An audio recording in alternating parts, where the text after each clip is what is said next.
And in this segment, I want to talk about what are some useful or at least non-harmful things that you can do when your patience is gone and you lose it.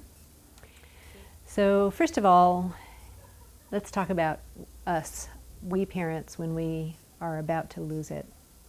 I think that, as you can tell, this approach is one where we really assume that no blame needs to be assigned to us parents for blowing it, for not knowing what to do, for doing things, all catterwampus because we haven't understood the situation well or because it's just not our day-to-day. There's no blame for that, and no shame in having a bad day or having a bad incident or really making the kinds of mistakes that you hoped you'd never make. You have to let go of your idea that you can parent perfectly. None of us can do that. There never has been a parent who, did every minute just, in a wonderful way.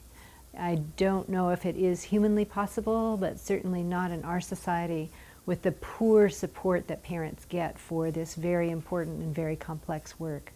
So you're going to make mistakes because you're a learner. You're going to make mistakes because you're bumbling around trying to figure out new tools that you haven't really seen used before. So you're trying to figure it out on your own in your house with not much of an example before you. You're going to make mistakes because you don't have good support, because you're trying to do too much, because your children need more attention than any one or two people can give. And there you are doing your best, but it's, it's not an ideal situation. You're going to make mistakes because little emotional landmines have been laid inside your emotional memory in your childhood. Things that your parents blew up about, things that your parents could not abide, things that your parents were ashamed that you did, and therefore they shamed you, and when you can't think, out comes that habit of blaming a child or making a child feel terrible for a mistake that they made. In parenting, perfection is not required, and in childhood, perfection is not required either. It's not a good idea to expect it. What you want to expect is that we're all messing around and learning. We all intend well towards one another.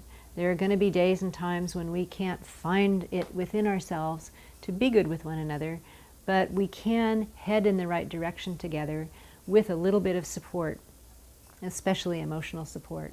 The times that we disappoint ourselves, the times that our children disappoint us, the times when we, blow up before we even knew we were going to, all of these are understandable. They almost have to happen. And we can work our way out of the kinds of explosive situations that we now fall prey to with some emotional support. Without it, we're kind of destined to keep, just barely doing a little bit better and a little bit better. With emotional support, you can make really good progress because all those feelings that erupt, without warning, have a place to go. And as that relationship becomes safe, there you are exploding with your listening partner, before the next time your kids get into it and fight with one another and trigger those feelings. So you have fewer feelings to trigger, and you have a little more control every single time you have a listening partnership over what you do when times are challenging. So there's a way through and a way forward, and we get to do that way with our children. Mistakes are going to happen. With emotional support, you can learn from every single mistake. Every single time it doesn't go well, you can learn from it, you can notice it, you can talk about it, cry about it, laugh about it, tell about it, go back and have a much better chance of things going in a favorable direction the next time, although things will still be challenging. So a few things, I sort of go over this list of things you can do when you are, heading over the edge. In our Setting Limits and Building Cooperation self-guided class, but I'll enumerate them pretty quickly here. What we've found to be good strategies are, first of all, make yourself an anger spot so that when you are really upset, you don't aim your anger at small beings who depend on you for their whole life. This really scares them, and it's not the correct place to aim our anger. It feels like a safe place. It feels like they deserve it. But these are feelings that we got from impressions that our parents had. They don't really deserve it. Someone needs to hear all that heat, but it needs to be a grown-up. It needs to be somebody who can handle that heat. It needs to be someone who's not, 3 feet shorter than you and very much more vulnerable. So find yourself an anger spot. Assume there's no listener at home when you're, at 5 o'clock in the afternoon and the kids have just spilled the dog food and the water all over the kitchen floor, and they've been painting with the dog food on the tile. And you come upon this and you're out of your mind with upset. You just cleaned that floor. So at that point, what you want to do is go to your anger spot, which might be in your bedroom. It might be a place on the wall where there are not, pictures hanging that you can bang on. It might be a place in your garage, that's good and safe that you can bang on. It might be, I know one mom who had 4 boys, whose husband died quite young, who was left with these 4 boys in a very challenging situation, and she kept a plastic baseball bat in her bedroom. And when she was beyond the beyond, she would close the door to her bedroom and slam on the bed as hard as she could with the baseball bat until she could cry. And she would cry really, really hard about how hard it was, get a few moments of sort of emotional outlet, and then could kind of walk back in and figure out what to do with her boys. So you find yourself, the way you want to vent steam and where you want to do it. Then you do a little fire drill with your children. You say, okay, mommy gets mad. I don't want to get mad. I'm trying to get the mad out when I do these listening things at night after you go to bed. But there's still some mad in there, and it might come out. And here's what I'm going to do. Okay, come with me to the bedroom. When I get mad, I'm going to go, oops, I'm mad. I'm going to take myself to the bedroom. I'm going to go right here and see this wall right here. I'm going to pound on the wall. Boom, boom, boom, boom, boom. And you show them, and you make it light. You don't sort of, dramatically show great anger. You make it light and you make it funny. Boom, boom, boom. You want to try it? Let's all pound on the wall. Boom, boom, boom, boom, boom. And I'm going to make a lot of loud noise. I'm going to go, ah! Okay? You want to do that too? And you basically show your children a little lighthearted cartoon version of what you plan to do when you're mad. You might show them how you're going to jump up and down. And then if they're laughing, that's good. You might want to go back and you might want to do the drill again. Do it a few times. The more they can laugh, the better chance they have of, getting through the scary part when you really are mad and they really do see all this heat. And then you use your anger spot. You go there and you go ahead and get upset. I know my anger spot when my children were young was the living room floor, and what I wound up doing was just pacing and muttering. God damn those little brats! God damn them anyway. I hate this job. I want to quit. And I just walk around and talk to myself under my breath, until I kind of recovered my sense that, okay, I'm a grown up here. Maybe I can think of something better to do. And I'd go back in and try to be useful. And if I was blamey or awful instead, I'd just go, excuse me, I have to go back in the living room. I'm not doing anything helpful here. I'd go back in and I'd pace around again, this time a little louder, this time a little stronger. What happens when you use physical strength when you're upset is sometimes it jogs you enough that you can actually cry, which is emotionally useful. It's like then the feelings are venting out. This is very healing, it's helpful. Too bad there's not a listener there, but it's really much better than trying to keep it all under control.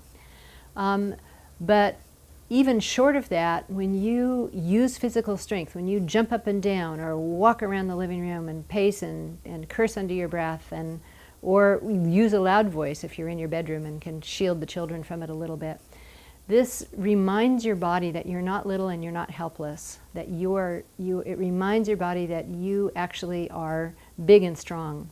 And generally when we're angry, the feelings are coming from times when we were little and threatened. And the anger is, a big reaction against feeling threatened. It's our way of trying to get big and blustery, to ward off a threat from outside, something bigger and something stronger than us. So when we get angry, it can be useful, to physically do something to get your mind back in the position of, oh yeah, I'm big, I can handle this, I've let off some steam, I can be a reasonable person now. It doesn't help us get over the trigger and the big feelings that sit there, but it does provide a detour around those feelings so we can recover our ability to function halfway well. So the real way you undo those feelings is in a listening partnership, really working on the deep fear and the deep grief that lies underneath almost all of our anger. So that's one strategy, the fire drill and then the anger spot. A second one is to lie down. Just when you are not able to handle what's going on and you're about to blow up, it's really good to just, wherever you are, you're on the doorstep, heading out the door, you just lie down there, right, with your feet out the door and your body inside. Just lie down. You lie down in the kitchen, You lie down on the driveway if it's summertime and everybody's fighting over who gets what in the back seat. You just lie down. You stop trying to be in charge.